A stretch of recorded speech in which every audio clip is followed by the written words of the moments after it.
I'm no expert in any of this. I think I'm gonna find everything in the section by the doors, I think. Oh, doors and windows. That's what I need. I do need a screen tool, so I guess there is no like specific name for it. Then I need some spline. That's what they call screen splines. Then we need the screen frame corners. Looks like they have a few colors. I think I'll get 2 of them. This is like an aluminum mesh, I think. I prefer something that's not aluminum, something that's like a plastic and clear.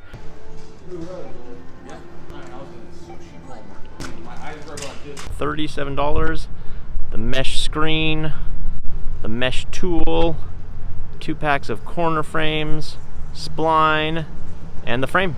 First thing I need is measuring tape, something to write in, some paper, cheapo miter box, studio set up, 23 1/8 in the front, 11 7/8. Measuring wise, I think I figured it out. If this is the top view of the tank, this is 23 inches long, 11 3/4 inches deep. So we're trying to figure out exactly where we need to cut this. So we need to subtract 2 of these.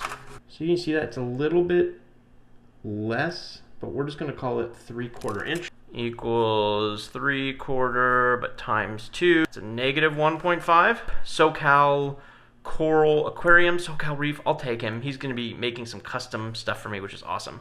But he's gonna be using 1/8 thick acrylic to go over the sides to hold it into place. -1/4. So really, we should be building this 1.25 inches is where we should be cutting. So we should be making the cuts at 21.25, and then for the depth, 10.25. Let's cut that one first. We'll double check, make sure it's okay.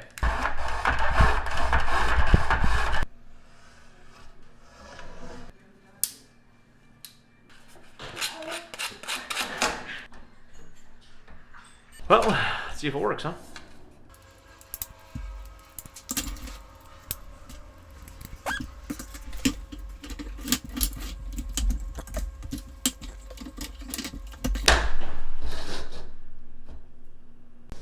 It turned out pretty well, actually. If you can see over here, it fits exactly like I measured it. Gonna make the mesh screen, tools we need. Frame is already done. Spline tool, scissors, box cutter, spline, and inside here, I hope, is the mesh screen. Why this clear mesh is so hard to find. So perfect. It's gonna let in so much light. Oh, thank you. Look at how much clear netting comes with this package. Ready? Look at this, look at this, look at this. Okay, so I think I'm just gonna give myself a little bit extra just to be on the safe side.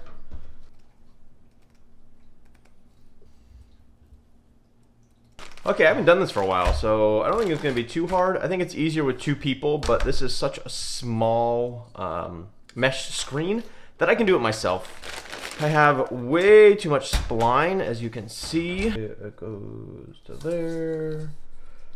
You could just do probably 1 big piece all the way around, but I think I'm just gonna cut them up. I think it'll be easier.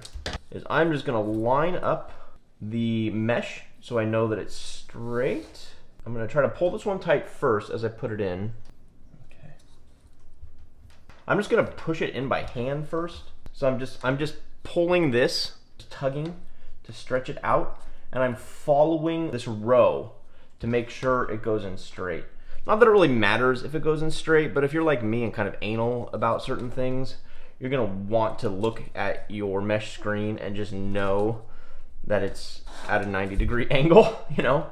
The spline tool just has 2 thicknesses, but it's kind of concave, not convex, if you can see that there.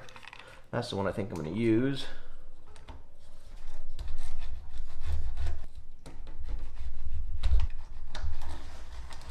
Okay, so for the second one, I'm just gonna cut it a little bit longer. Okay, so I'm gonna try to make this at a 90-degree angle. Luckily, you see this line here through my table. I can use this to kind of line it up. Note to self, you don't need 100 feet for this. Okay, I'm gonna use this piece real quick as just a way to kind of temporarily put this in here.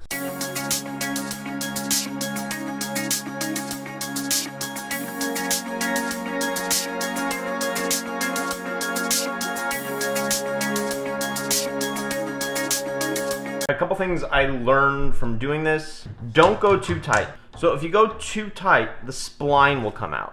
Look at that, that's not sitting flat. It has to sit flat, you know. So lesson learned. So I'm gonna have to figure out which part to loosen. Look at that, I put my whole hand underneath here. So last step, carefully cut away the edge.